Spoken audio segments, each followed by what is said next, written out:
Hello, everyone. Welcome to another episode of Unpontificated. Please like and subscribe if you like what you're hearing.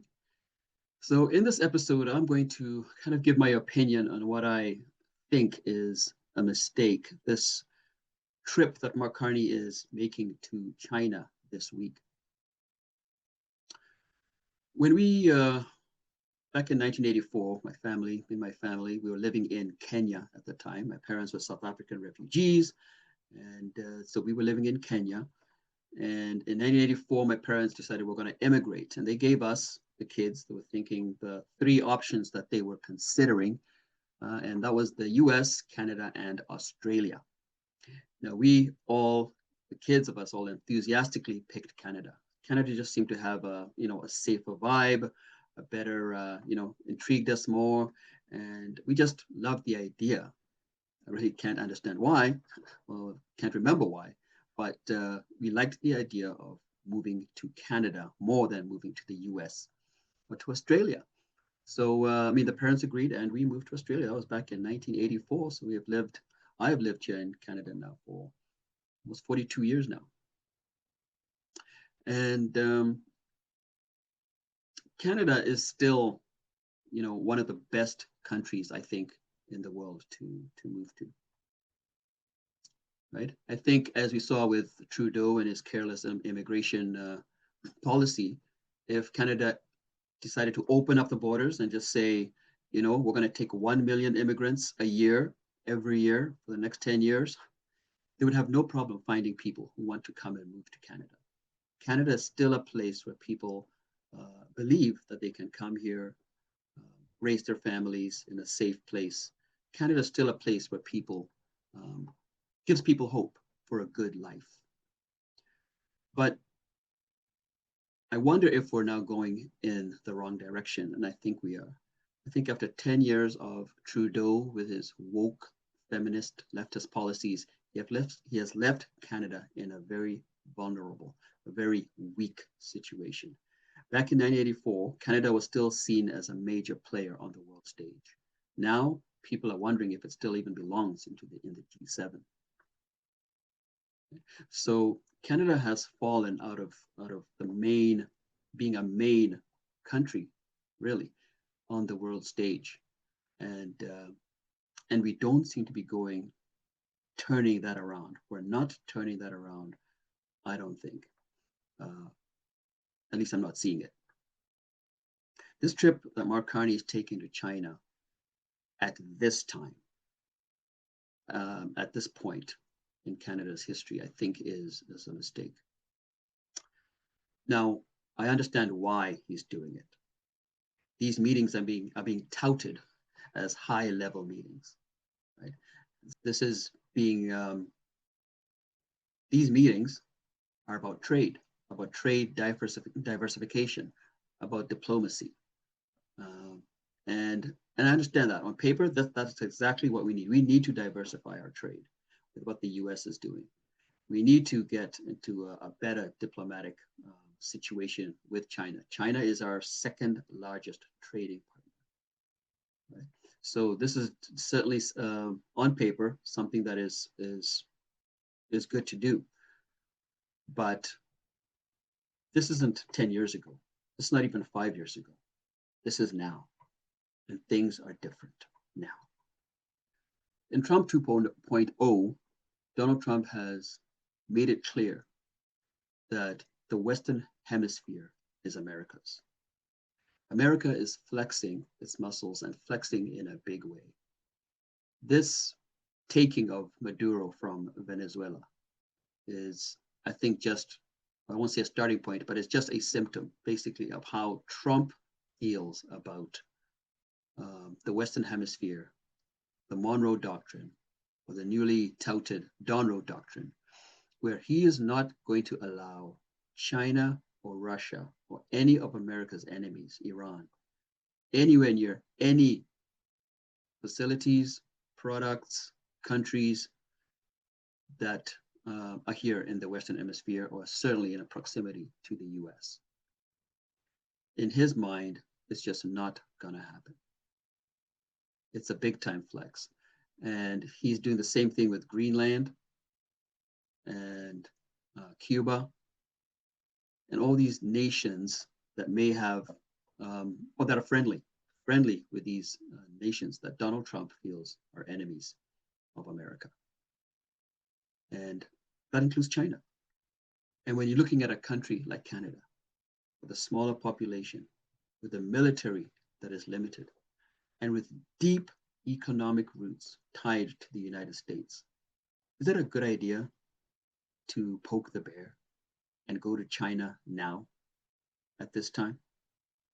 My thing is, what is the point of the trip? Is the trip going to change anything? Is it going to change anything from the situation that we have with China now? Like, why not even just make a phone call? Pick up the phone and call Xi. Do you have to go there? There's one thing about Carney, that he just loves these trips.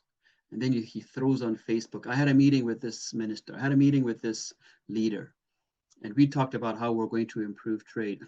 Did you sign anything? Is there anything new that's going to be signed, or are you just flying from pillar to post, photo ops and Facebook posts? I'm not convinced that anything will come out of this at all. And China is not even our friend. Forget about not being the US's friend. China's not our friend. You saw what happened with the two Michaels and the Huawei debacle. We know that they're interfering in our elections. We know they've put tariffs on a canola and other seafood products. Yes, we did put tariffs on their EVs because Biden wanted us to. And this is another thing, US comes barking and we bark back. It's not, I don't think it's wise to be going to China at this time, especially when Donald Trump has said to us that it would be good if Canada became the 51st state. He said it. I may be trolling, but if he's going to go buy Greenland, if he's going to give, what was it, 100,000 to each Greenlander, or whatever they call them, it's. I heard Kevin O'Leary say that if the Greenlanders are going to agree to that, go for $1 million. 100,000 doesn't cut it. I don't think Mark Carney is naive, but I think he's reacting to a situation and not really thinking it through. Yes, Canada is over-reliant on the US for its trade. Absolutely. It is absolutely true that we need to diversify. The Europe, the Asian, other markets. I think he should even consider Africa as well. We certainly do need to diversify our trade and become less reliant on the US. But let's make no mistake, the US will continue to forever be our largest trading partner. And we don't think we should poke them, especially when they have leaders like Trump in charge. If you remember on the campaign trail, Mark Carney did say that China is our greatest threat to Canada. He actually said that. And so how can you diversify your trade with your most dangerous rival and also antagonize your best customer? It just doesn't make any sense to me. I think it's just poor timing on his part. I think people would forgive him if things at home, if things here in Canada were doing better. Unemployment is up. Youth unemployment is up. Housing starts, yes, there's a few homes on being built, but not at a fast enough rate. Jobs in the private sector are shrinking. The tariffs are not working in Canada's favor at all. Maybe there's more government jobs, but we're supposed to be shrinking government. That's what Carney said he was going to do. We have an MOU for pipelines, but where are they? Are the shovels in the ground? No. Where's the private investment? Because that's what we need. We need private investment. Trudeau just made this country uninvestable. People, companies, don't want to invest here in Canada anymore. There's just too much red tape, too much of this, Indigenous people. We have to get their okay. We have to get EB's okay. We have to get everybody's okay. It's so frustrating. Canada has good, heavy oil that countries need, that the US needs. We've got minerals, rare earth minerals that we just need to dig out of the ground. We've got natural gas by the umptoon that countries need. Europe needs natural gas from a safe allied nation.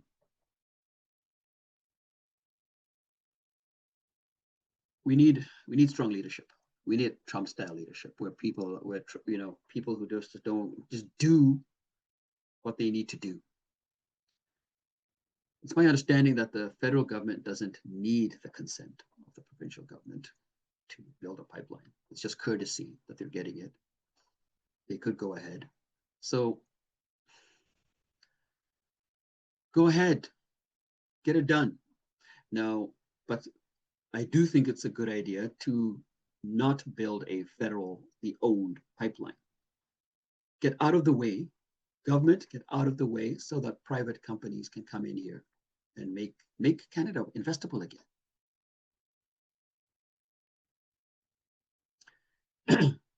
I had a friend tell me that he believes that Carney wants Canada to go by the way of Venezuela.